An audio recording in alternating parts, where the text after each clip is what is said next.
أعوذ بالله من الشيطان الرجيم بسم الله الرحمن الرحيم نحمده ونصلي على رسوله الكريم. أعوذ بالله من الشيطان الرجيم. بسم الله الرحمن الرحيم. هو الذي خلقكم من نفس واحدة وجعل منها زوجها ليسكن إليها فلما تغشاها حملت حملا خفيفا فمرت به فلما أثقلت دعوى الله ربهما لئن آتيتنا صالحا لنكونن من الشاكرين.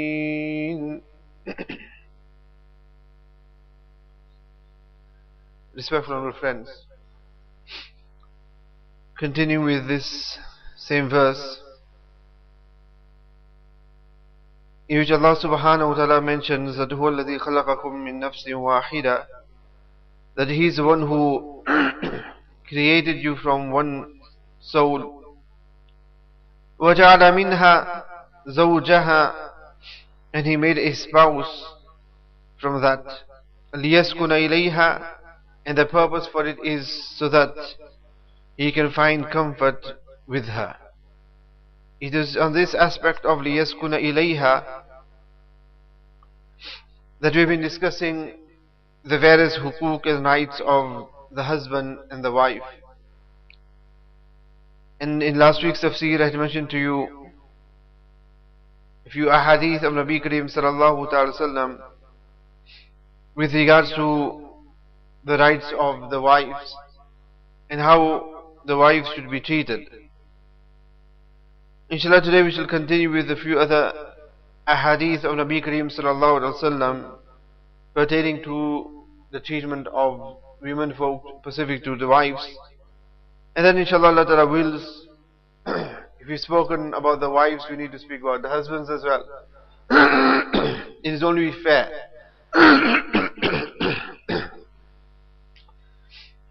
And as I had mentioned to you with regards to the demand for equality, all the husbands will want equality and they'll want their rights as well.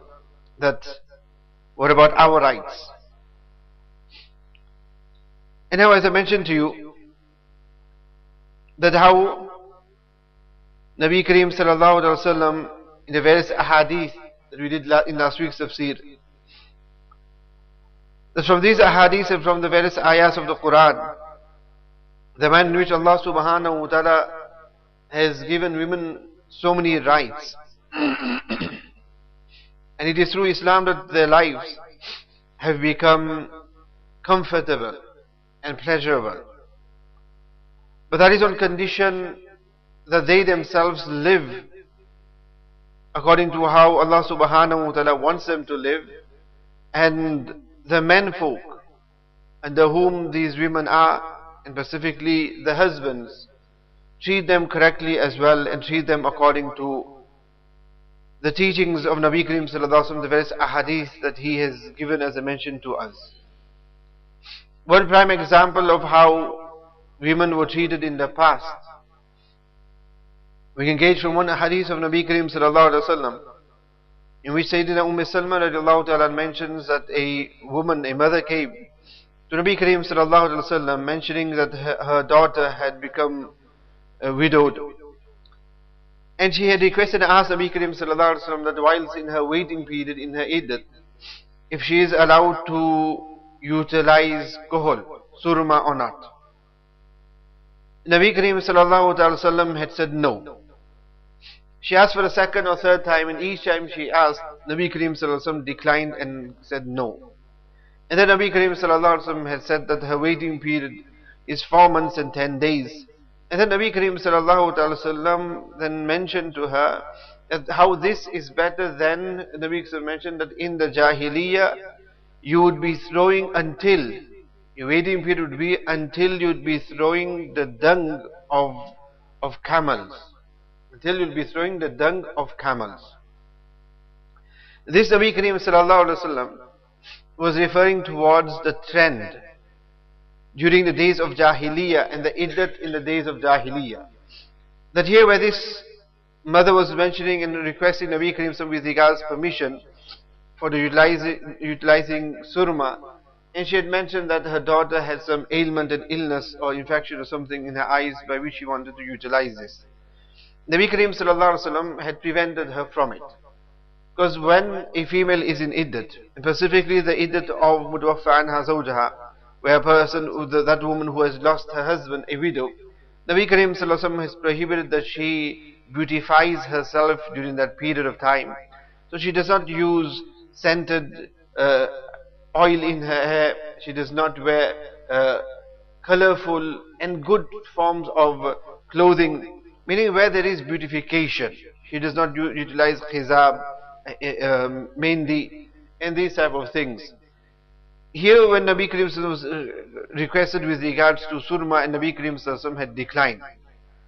Now this is a different masala with regards to whether she is allowed to utilize surma for treatment or not. The fuqaha unanimous that she can't utilize surma for any form of beautification, because beautification is not allowed. However, with regards to treatment, Imam Ahmad Rahmatullahi, from this hadith, he totally rejects it and says it's not permissible for her to utilize it at all. Imam Shafi Rahmatullahi is of the opinion that she can for the sake of medication, but she'll utilize it in the evening, in the night only. And in the morning she'll wash it off, so it won't be a form of zinat. Imam Abu Hanifa, Imam Malik Rahmatullahi, they have allowed it and made it permissible, whether it's day or night, on the basis of it being for treatment only. Here why Nabi Karim Sallallahu Alaihi Wasallam prevented, Allah Subhanahu wa Ta'ala knows, Allah Subhanahu wa Ta'ala have given Nabi some knowledge that maybe at this moment the excuse was made of it being an illness, but in reality it may be for the purpose of a zinat, or it may have been a form of surma that had fragrance in it. So for a specific reason Nabi Karim Sallallahu Alaihi Wasallam had prevented this individual at that time. But when here Nabi Karim Sallallahu Alaihi Wasallam was mentioning that if you find it difficult, then the iddat here in a waiting period is only 4 months and 10 days, compared to a custom of the Jahiliyyah which Nabi Karim Sallallahu Alaihi Wasallam just indicated towards. And what was the custom? That in days of Jahiliyyah, a woman who had lost her husband, her iddat would be for an entire year. For one whole year she would observe the iddat. And that too, not that she would stay in normal comfort and that in her home, but they would actually lock her away in a small tiny room. They would totally seclude her in a small tiny room, and that room would be totally closed off, and she would stay there for an entire year without meeting people. And in that entire year, in the same very room of hers, she would sleep there, she would eat there, she would fulfill whatever natural needs she has. All this thing, everything would be done in just that one room. And she would not be able to clean herself, be able to leave from that room. Everything just in that room. And then at the end of that 1 year, they would send a dog or an animal into that room. And then she would have to allow that animal to come close to her.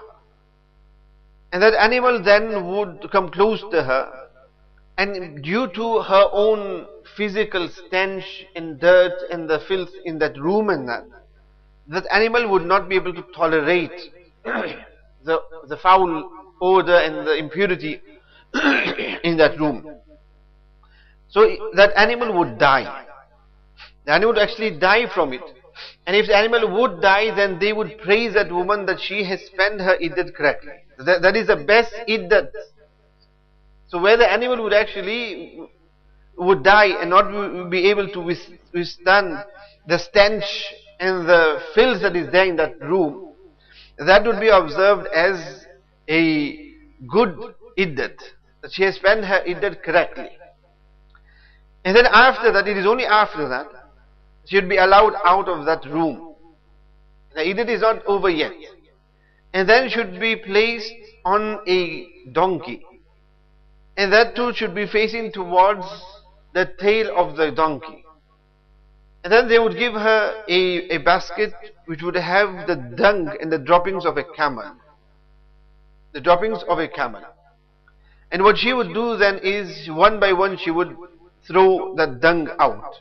And the kids in this way should roam through the village or the city, and the children would be making a mockery of her.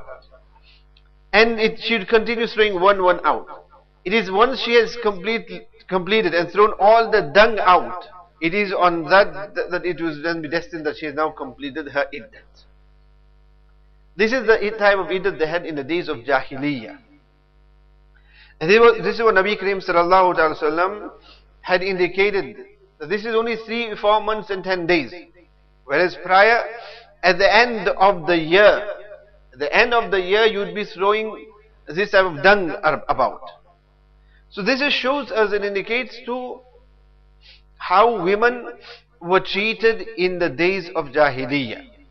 This was a custom amongst the Arabs. And throughout the world you'll find there would be other customs and other manners in which women would be degraded. And I mentioned it previously as well, they had no hukuk, no rights at all. They would be passed on as merchandise, or they would be passed on in inheritance. So here, to that extent, that they would actually be inherited. That a son would actually inherit his stepmother, so the wife of his father. He would actually then inherit her. That he would live with her as husband and wife. This is how things were in the days of Jahiliyyah. Allah subhanahu wa ta'ala gave women the various rights of theirs. And when Allah subhanahu wa ta'ala gave them their rights, and Allah subhanahu wa ta'ala elevated them on a pedestal, and then Allah subhanahu wa ta'ala wants that they should be maintained on that. Now with regards to coming back to the main point that we're discussing here, is where Allah ta'ala mentions that لِيَسْكُنَ إِلَيْهَا, that there should be comfort between the husband and wife. This I was mentioning to you, that the method of there being comfort between a husband and wife is when the hukuk are fulfilled. The rights of the wife is fulfilled and the rights of the husband are fulfilled. When this takes place, then you'll find that there will be comfort between the husband and the wife. Now last week's episode mentioned to you various few ahadith with regards to the rights of women. Continuing with this in another hadith, which is regarding the Hajjatul Wida. And in the Hajjatul Wida, the final farewell sermon of Nabi Kareem sallallahu alaihi wasallam, in it Nabi Kareem sallallahu alaihi wasallam mentions various hukuk. And Amr bin Ahwas radhiyallahu ta'ala mentions that Nabi Kareem sallallahu alaihi wasallam began by hamd and sana, praising Allah subhanahu wa ta'ala, giving various nasiha and advice. And then Nabi Kareem sallallahu alaihi wasallam moved on to the various hukuk, the hukukul ibad. And in this process, Nabi Kareem sallallahu alaihi wasallam said to the Sahaba, "Ala wasawsu bin nisa'i khayra," that I bequest you and I command you with regards to good dealings with women. Bin nisa'i khayra, that you deal with women in a good manner. This is the verse that Nabi Kareem made, knowing that look, these people have just come out from the days of Jahiliyyah wherein women were ill-treated. Now specifically, knowing that after the demise of Nabi Kareem sallallahu alaihi wasallam, people may go back to the various customs of Jahiliyyah. People may go back to the mistreating and ill-treatment of women. So Nabi Kareem sallallahu alaihi wasallam specifically mentioned to the Sahaba radhiyallahu ta'ala, and that was not just for the Sahaba radhiyallahu ta'ala, but the entire Ummah till the day of Qiyamah. There was tawsu bin nisa'i khayra, that to deal with the women folk in a good manner. Why? Further in this hadith, Nabi Kareem sallallahu alaihi wasallam mentions some unique points. One is that he mentions that فَإِنَّمَا هُنَّ أَعْوَانٌ إِنْدَكُمْ. That's the first thing. فَإِنَّمَا هُنَّ أَعْوَانٌ إِنْدَكُمْ, that he mentions. So he says to the men folk that treat them well. Why? Because they are enslaved by you. They are enslaved by you. Meaning that now once they are in your marriage and they are in your home, now they are bound within that home. They cannot just leave that home on their own will. And they cannot leave that home whenever they want to. Now they are under your command, in other words. So when they are now under your command, then treat them correctly. Because what would normally would happen, where a person gets to know that, look, I am in command here, and these people are now under me, that is when a person will miss or will abuse the authority that they have. And this is what tends to happen in various different faculties of life, whether it is leadership of a country, whether it is just leadership in a workplace, and that those who are on top, they like to abuse and misuse the authority that they have, and then those who are beneath them, they see the brunt of his wrong there, and he shows his superiority over the people. He starts commanding, demanding, and ill-treating people. That is what Nabi Kareem Sallallahu Alaihi Wasallam is warning the menfolk, that now when they are subservient to you and they are now under your control, then istawsu bin nisa'i khayra, then treat them well and do not mistreat them. Do not abuse them for this. Because this is now on this. This is the qurbani, and this is sacrifice that they have made, that they have left their homes, they have left their families, and they have come to live in your home, and they have come to live with you. When that is the case, then do not abuse them when they are with you. Do not mistreat them and ill-treat them when they are with you, because there's nobody there to come and save them or there to protect them.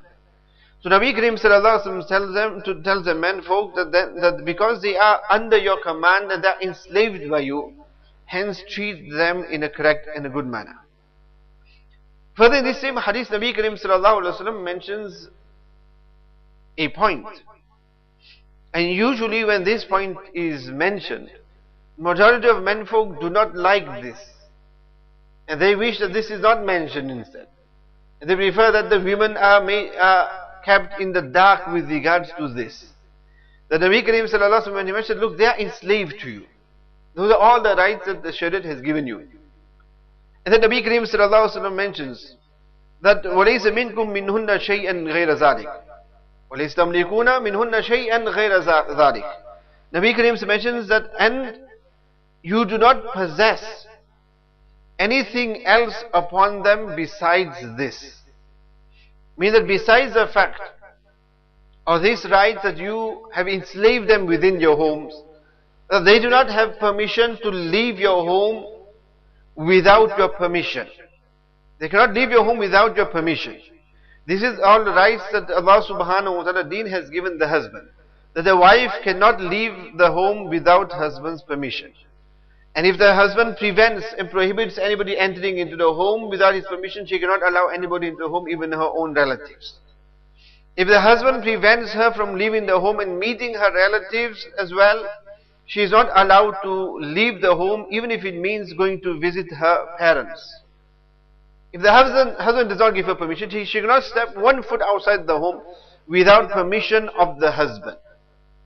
And with regards to meeting her family, the husband can prevent her from going out to meet them, and he can prevent them from coming into the home to see them. But he cannot prevent her from talking to them. That if they come and they're outside and she opens the window and talks with them, she's allowed to talk to them.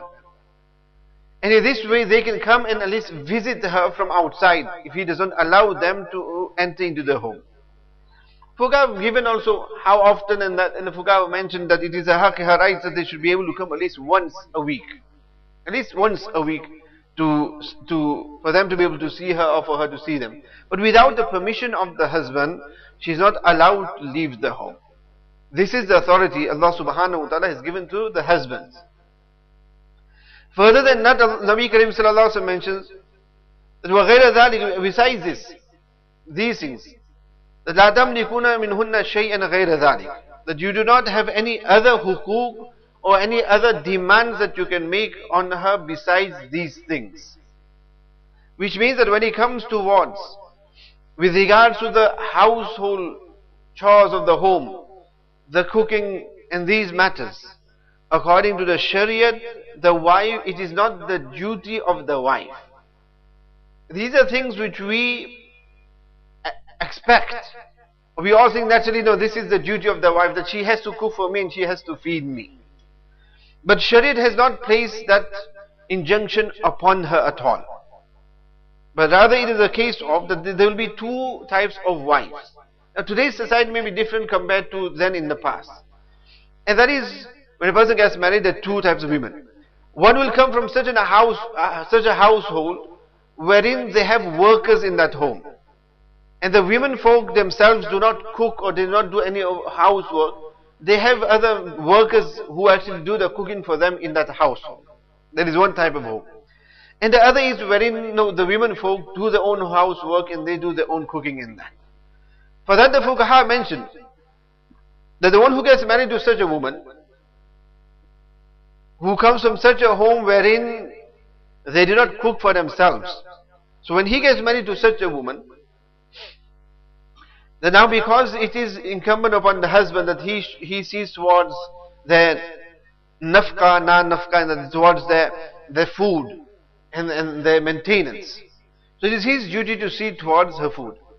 So it is then wajib upon him that if she is from a household, that he then provides food for her.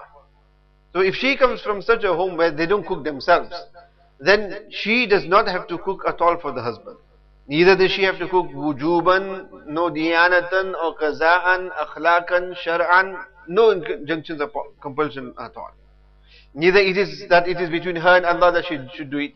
Nor is it qaza'an that he can then complain to the qazi and the qazi can then command that no, you have to cook for the husband. No. Neither it is akhlaqan, neither it is shar'an. There is no wujub upon her at all that she has to cook for the husband. He has to just give her nafqa. And in that nafqa, if she says that, look, I want you that you get for me cooked food for me, then the Fuqaha mentions that he then needs to actually provide cooked food for her. Because she has come from a home wherein food was provided as cooked for her, so the husband needs to provide the same for her as well. Why this is? To show us that, look, when a person gets married, this is very, very important. When a person gets married, to see what type of background and household the woman comes from, the girl comes from. Because if she's come from a life or a home of privilege, where they are wearing good clothing, they're eating good food, and they have a good lifestyle, then after marriage, the husband should maintain such a lifestyle upon her. Because that is what she has been accustomed and used to. So only get married to her if you know that is something that you can provide for her. Unless she is somebody who says, no, I am willing to forego these things and I am willing to live a life of whatever condition you keep me in, if it means a life of poverty or a change of life, then that is up to her. But the husband that needs, because this is a big change in her. One who hasn't done any household work at all, and now she is demanded that she should do household work.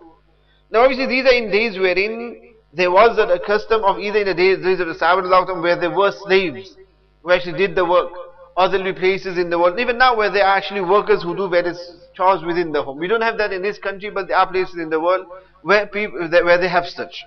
So if she has come from such a home, then you don't expect that all of a sudden she is now going to become a housewife and start doing all these things when she hasn't been accustomed to these things.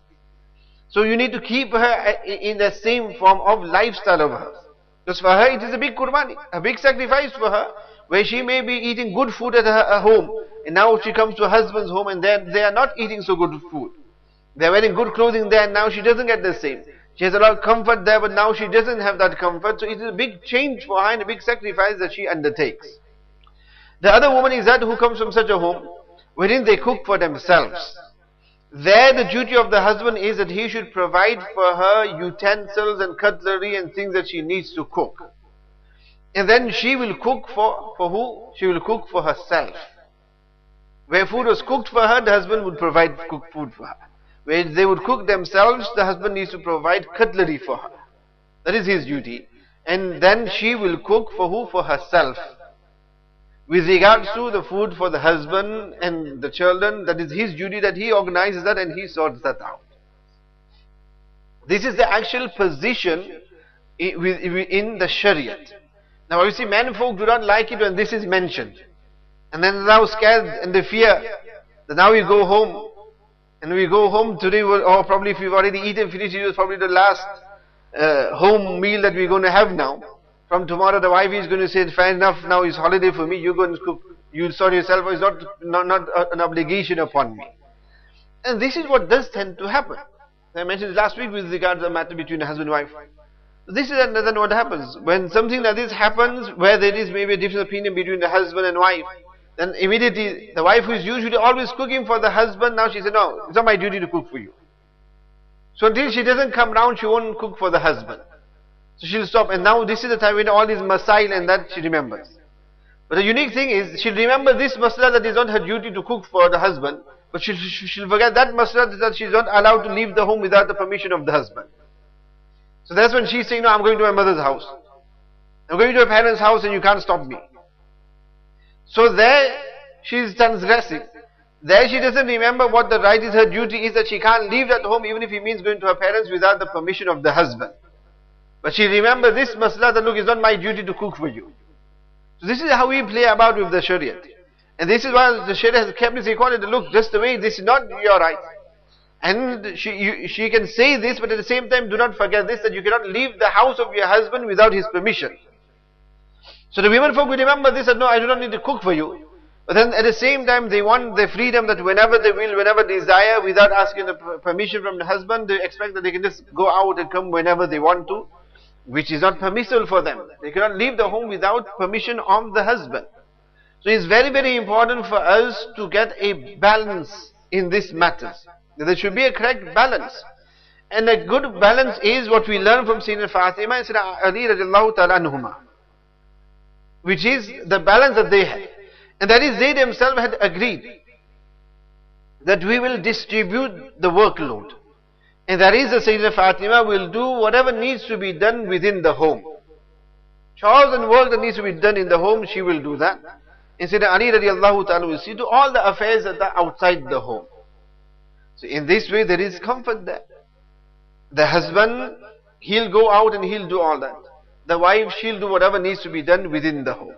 So in this way the husband does not have to worry about having to cook his meal. Otherwise he's going to wonder, if I'm going to cook my meal, then when am I going to go to work?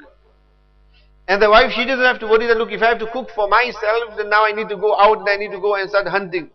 Those were the days in those days. And I need to go and start getting the food, and I need to start getting these things. I need to start toiling in the outside world. So that is a responsibility that she would prefer, that is, she doesn't have to undertake. So in this way, the husband, he sees towards all the affairs outside, and the wife, she sees towards all the affairs within the home. And then that within the home would be with regards to the various household work, including that of cooking. If this is distributed in such a way, then there's going to be harmony in the home. Now if where she rejects cooking and she does not want to cook for the husband comes home and he's hungry and he's starving. Now when he comes home, he's had a hard day at work and he's hungry. So when he's hungry and he's tired, obviously and there's no food there, the more hungry he is, the more angry he's going to be as well. And then when he comes home and he's expecting there's food there, but there's no food for him there, then you can just imagine the situation and the atmosphere that's going to be created there within such a home. And these are things that are actually happening nowadays. And this is happening when people have forgone their various responsibilities and duties. That now what has happened is that both the male and the female both want to be doing everything outside. So the husband, he goes off to work in the morning, and the wife, she goes off to work in the morning as well. Now that woman who works a full day's job, she's going to be just as tired as the husband is. So when she comes home, she's not going to have time to cook. And when she still comes home and the husband comes, so they both walk in 5, 6 o'clock in the evening. When they both walked in 5, 6 o'clock in the evening, the husband, he's tired. The wife, she is tired, so just the way he flops onto the bed on the settee or so, she also flops and she also sits down on the chair. Now both are waiting, who's going to cook? Who's going to feed us? He's hungry, she's hungry as well. He's tired and she's tired as well. In this way now what happens is there's no food. Both are now angry and frustrated. Where he's frustrated, the wife is in no food. And she's frustrated and she said, I'm so tired and now I have to get up and now I need to get up and I need to start making the salad and I need to make the rotia and all these things. Now I have to get up and I have to start cooking this time when I'm so tired in that. And in this way it'll take an hour or two just to freshen up and start cooking and that, and he's still there getting hungry. And in this way he'll eat so late.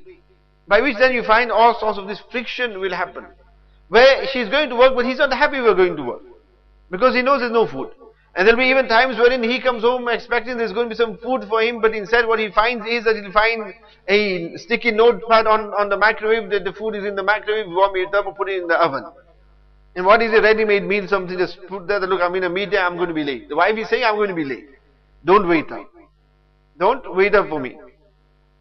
Here's your meal, warm it up, or just dial a takeaway.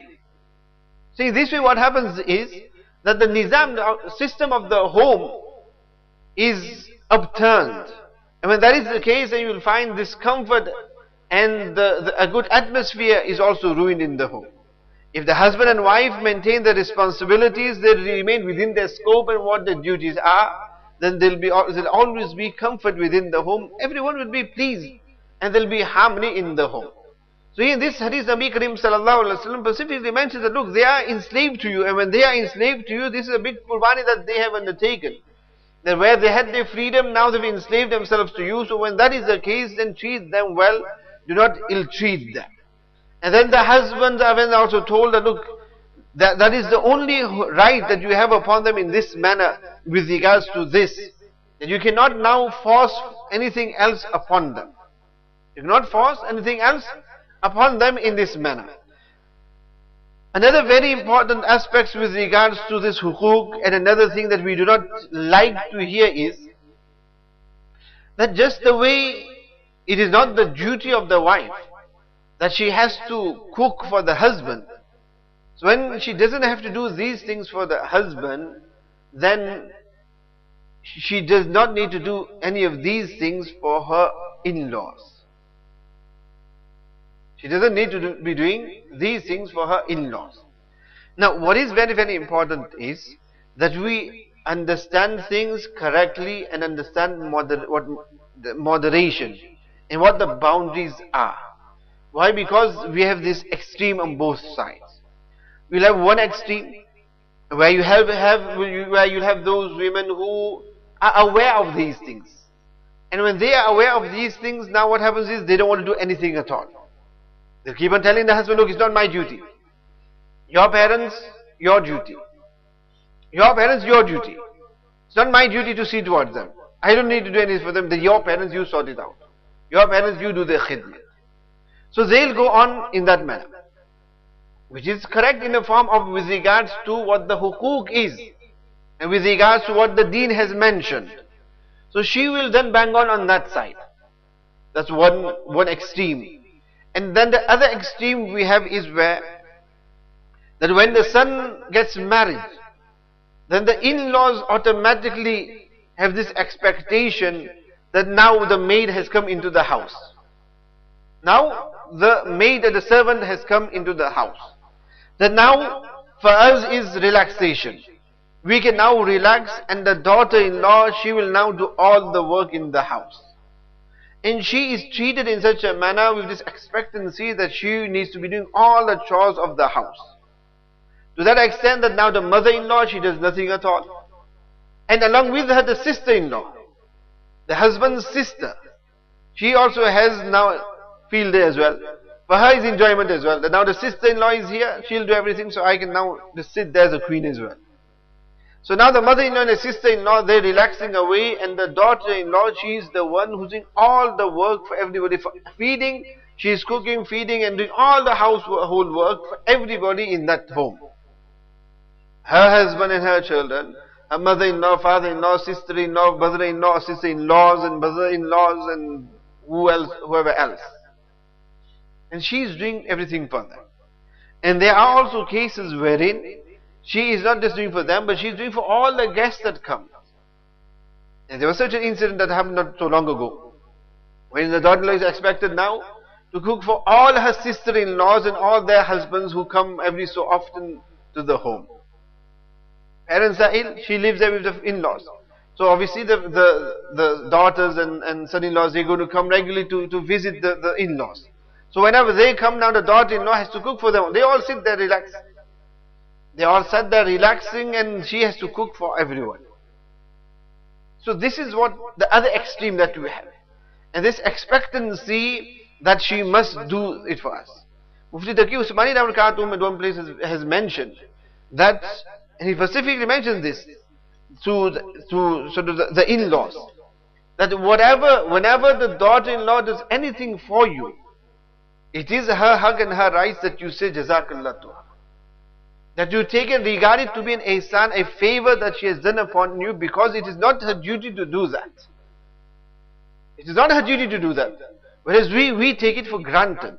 No, she has to do that. So we never, whenever will the mother-in-law say shukriya to the daughter-in-law, or say jazakallah to her, we say no. Why should we be saying jazakallah? It's her duty to her. It's not her duty. When it's not her duty to do that for the husband, then all the more it's not her duty to do it for anybody else at all. So actually mentions that it is their duty that they should actually realize and understand, look, this ihsan, she is doing us a favor.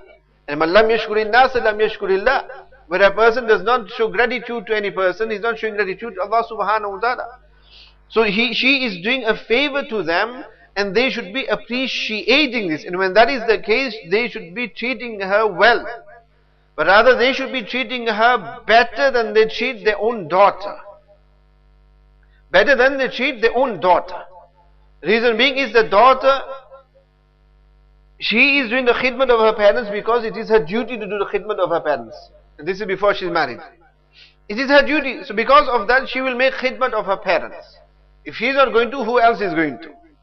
So she is doing it for that reason. Here it's not her duty, then too she is doing it, so they should appreciate that more, and hence treat her better than they treat their own daughter.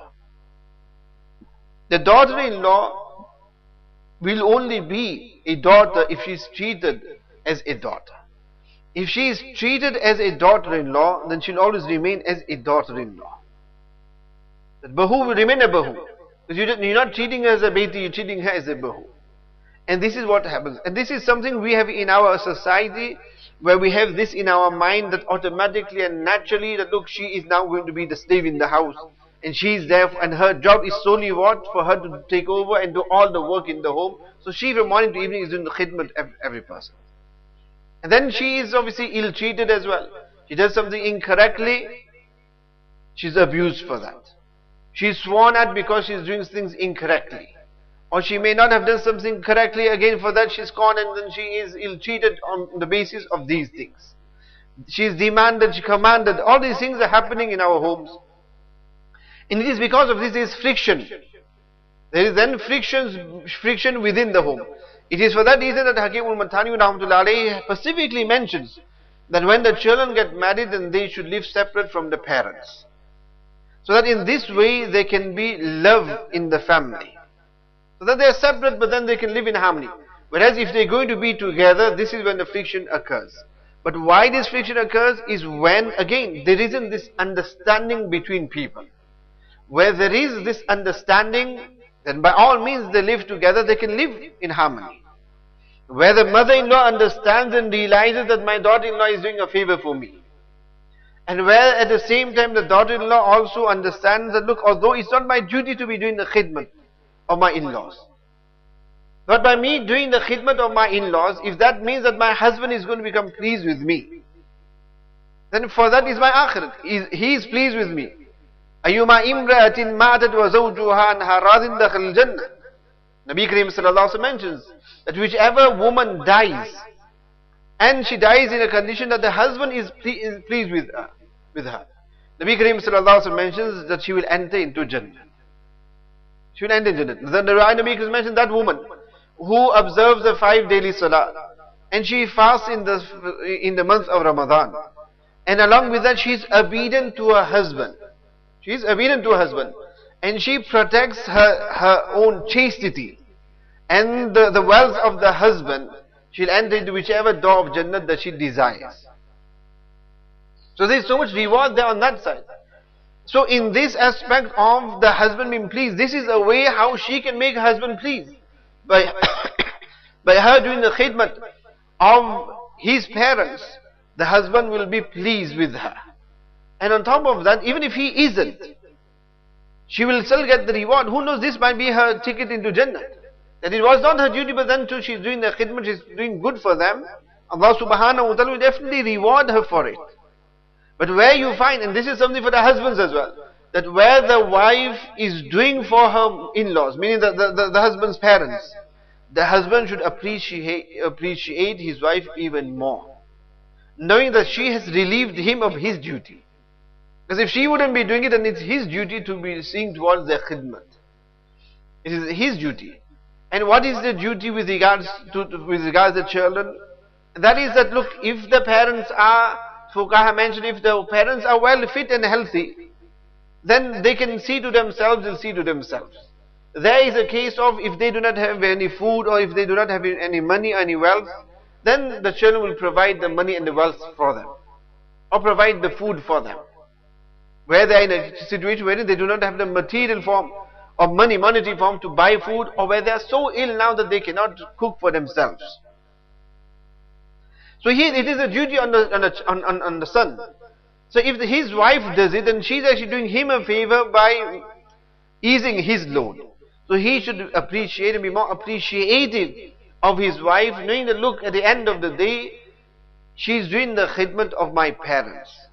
And where at times he may feel some neglect with regards to his relationship with his wife, then he should also understand that, look, she's at the end of the day, in the evening, she's so tired, and that why she's so tired and frustrated, because the whole day she spent doing the khidmat of my parents. Or the whole day she spent the entire day hearing the torments and the slander and the swears and the various insults of the mother-in-law. She's bearing this, she's putting up with all of this. And she's putting up with all of these things just to remain with the husband in his home. So this is a major qurbani that she is undertaking. And those mother-in-laws who do fire all these insults and slander on the daughter-in-laws, for a moment they should also think that they have daughters as well. And their daughters are also going to become daughter-in-laws. And that's the way she is somebody's daughter, you have a daughter as well. And that's the way you would dislike that your daughter is treated in such a manner. Why treat somebody else's daughter in such a manner as well? That's the way you dislike that somebody insults your daughter, then why would you want to insult another person's daughter? Once they understand this, then they will, from their side, they will treat their daughter-in-law as daughters. And then there's no reason why the daughters won't treat them in a good manner as well. It's a case of getting the right balance with regards to these matters, and where there is the right balance, then you find everybody is going to live in peace and harmony. But where is the case is the mother-in-law, she wants to relax as well. She wants everything to be done for her, but at the same time she wants to have the upper hand as well. She wants to have control as well, but at the same time she wants everything done for her. It doesn't work that way. Because in that way, that's what's going to happen is everybody is different. Your daughter, your own daughter is different, because your own daughter, you have taught her how to do things. She has learned how to do things, how her mother has taught her to do it, and how her mother wants her to do it, so she will do it that way. The daughter-in-law, she has been taught how her mother may have showed her. So when she comes to a new home, she doesn't know what to expect here. You cannot expect that she's going to know exactly what you want and she's going to start doing things how you want it. And many a times a mother-in-law does not even teach the daughter-in-law. She's not willing to teach her daughter-in-law, but she's just expecting that the daughter-in-law automatically should know what the mother-in-law expects. And she should be doing things how the mother-in-law wants things to be done. Whereas the mother-in-law hasn't even taken the time out to teach her. Never mind, my daughter-in-law does not know how to cook, let me teach her how to cook. She doesn't know how to do various household work, let me teach her how to do household work. She doesn't know how to judge with regards to matters of food, how much to use, how much not to use, and what is good and what is bad and these things. So she doesn't know these things, and let me teach those things to her. She won't undertake that, but she'll expect everything to be done. She wants her daughter-in-law to take over the home, but at the same time she wants things to be done her way. So in this way she's not allowing her to do it, and if something is done incorrectly, then you find that the mother-in-law dislikes it. It can't work in such a manner. That is when there won't remain any harmony in the home. So it's very important to get the correct balance there. To get the correct balance there. And at the same time, the daughter-in-law, from her side where she is doing such khidmat, since she is doing this khidmat, then she should also attempt that let me try and do it in such a manner that my mother-in-law is also pleased with me, she is pleased with me, then you find the husband will be pleased with me. Because this is when the tug of war begins. Where on one side there is a pull of the wife and the other side then is the pull of the mother. where the wife is saying, has her complaints, and then the mother has her complaints. This is where the tug of war then occurs. Why? Because again, people don't let go, understand what their rights are, understand and have this moderation in these duties and relationships. When that is the case, then you'll find there will be turmoil.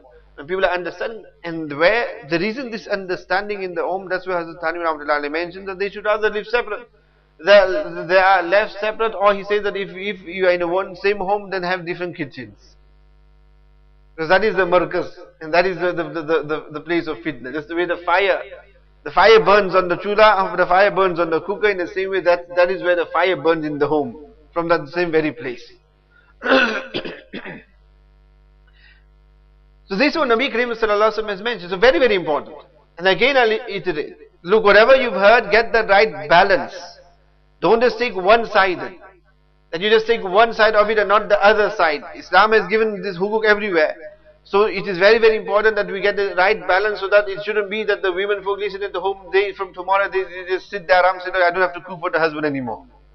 Or I don't have to do anything for my in-laws anymore. We're not saying that. It is for us to show the balance that, look, you do what you can do, that is your jannat for you. And on the other side, the in-laws, you understand that, look, she is not your slave, you have not got your son married to her that she will do your khidmat. Do not have that expectancy from her. So whatever she does do for you, regard that to be an ihsan, regard that to be a favor, regard that to her doing something good for you. When that is the case, then appreciate and show appreciation for that. When everybody then sees to these matters, then there is going to be this harmony within the home. Very, very important that we understand and get the right balance with regards to these types of things. This is one hadith. And further on, because I want to finish the side of the women so that we can go on to the husbands. The husbands are eagerly waiting. About my rights, and we want my rights as well. The women they're getting all pleased hearing their things, and what about us? In the hadith has mentioned there's many, we can't go on mentioning all the hadiths. There's just few hadiths that are important aspects which affect our lives. In another hadith, Nabi Kareem Sallallahu Alaihi Wasallam was asked that what is the rights of the husband upon the wife. So what is it that the husbands need to provide or do for the husbands? Nabi Kareem Sallallahu Alaihi Wasallam in this riwayat mentions that when you eat, then when you feed yourself, feed them as well. So that when you eat, feed them as well. When you clothe yourself, then clothe them as well. What Nabi Kareem Sallallahu Alaihi Wasallam mentions. So that provide food. Either a case of you cook and give it to her, or you give her the food and she cooks it herself. Whichever, but not that you just eat yourself and she doesn't eat. When you eat, you feed her as well. This is very, very important in our times as well. Because we have this trend where many husbands, after marriage, they'll go off, and so often they just go off with their mates and they're eating out. You find it a very common thing. Friends go out and they're eating in this restaurant, that restaurant, this takeaway, that takeaway. They always, whenever they're out, they're eating out. And the wife, she's left at home with whatever leftovers there is at home. This is wrong. When Nabi Kareem mentions that when you eat, feed her as well. So if you want to eat outside, then bring something back for her as well.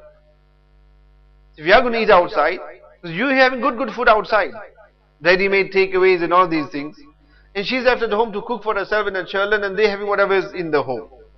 So just when you have a desire of eating good food, she has a desire of eating good food as well. So Nabi Kareem Sallallahu Alaihi Wasallam, if you're going to eat and you feed yourself, then feed them as well. And as it is, this trend that we have is not a good trend anyway.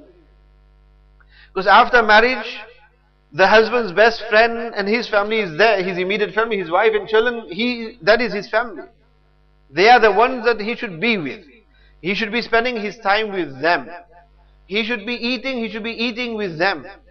He should be eating with them, feeding them.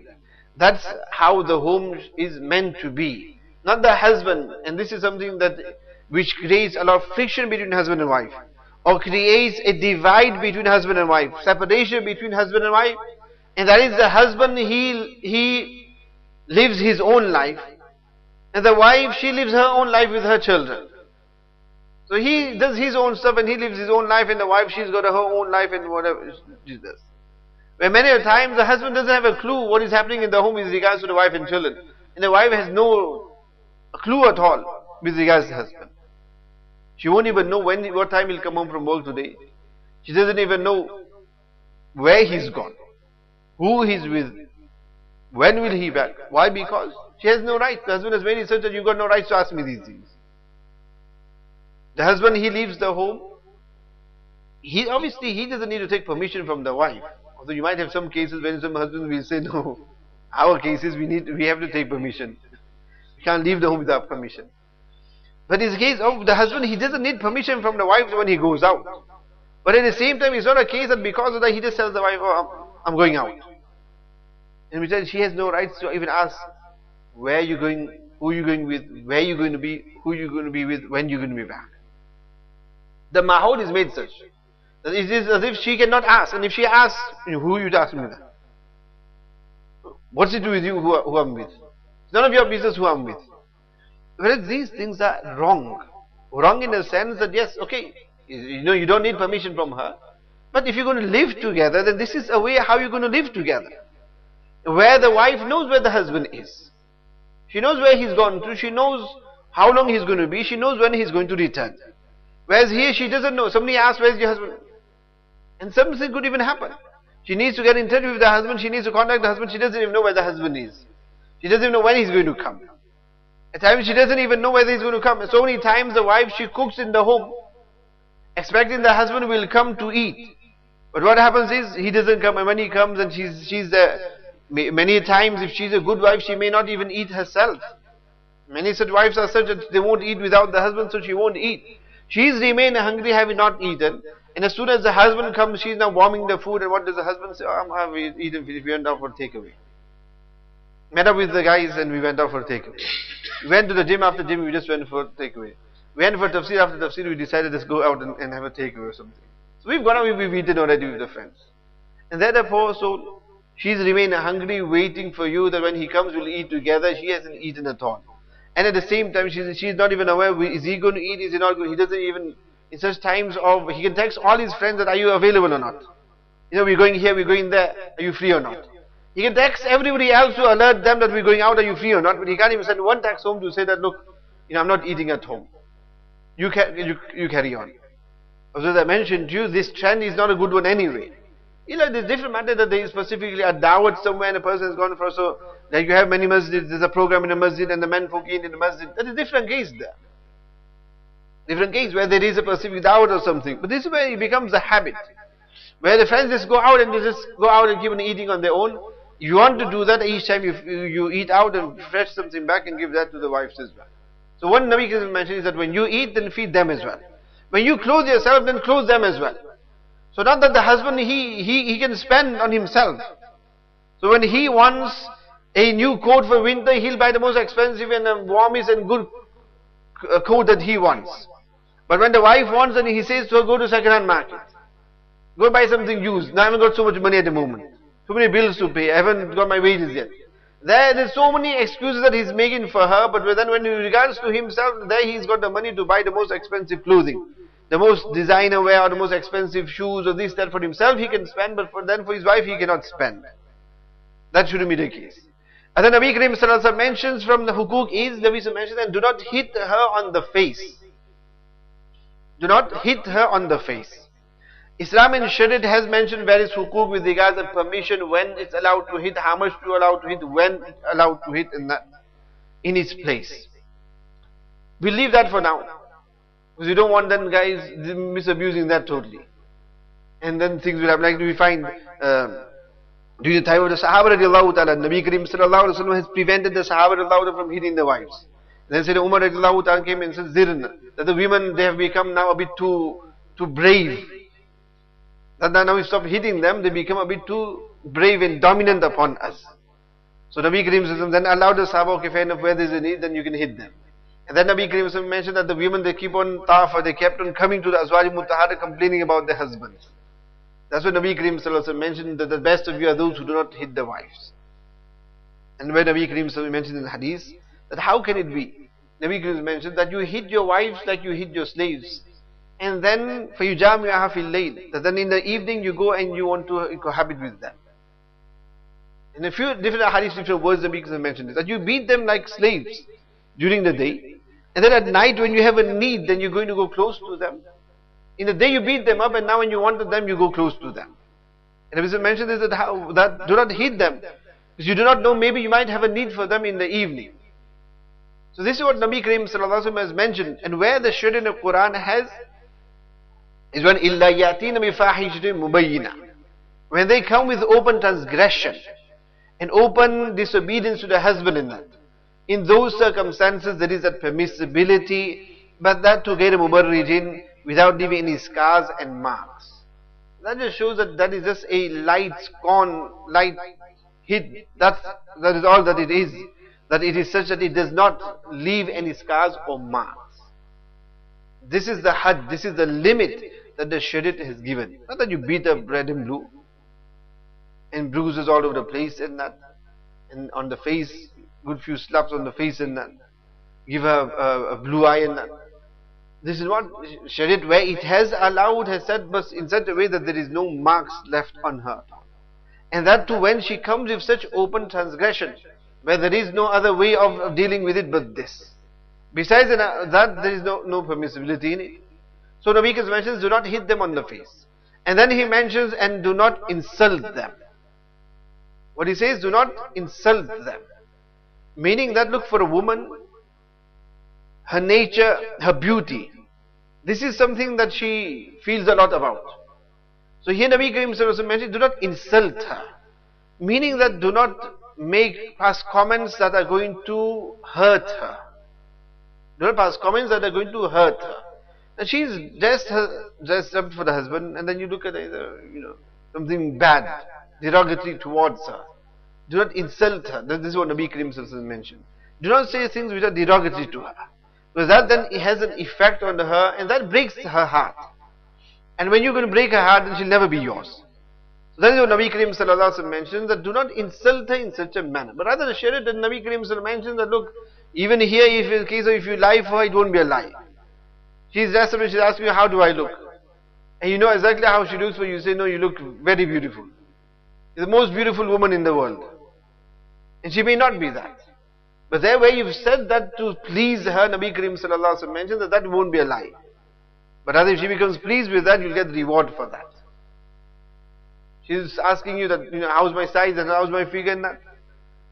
And you say, no, oh, you're overweight, you're obese, this, that kind of thing. You're going to hurt her. And then you say, no, fine, don't worry about anything. You don't need to go on a diet.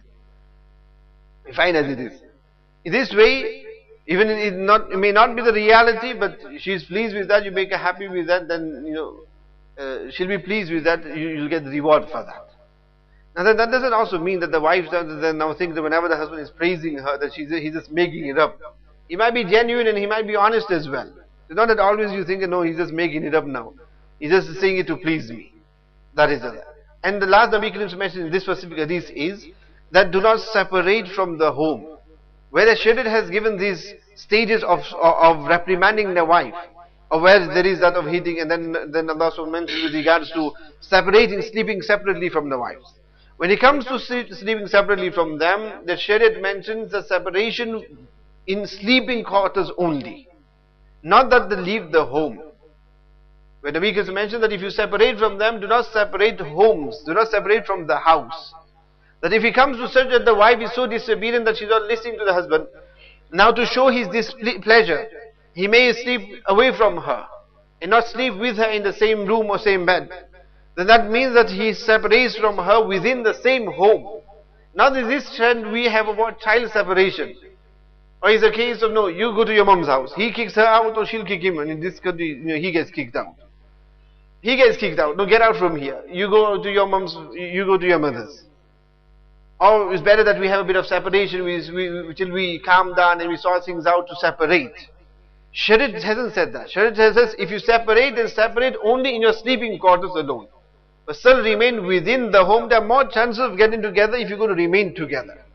If you're going to separate and become separate, then that is not going to help.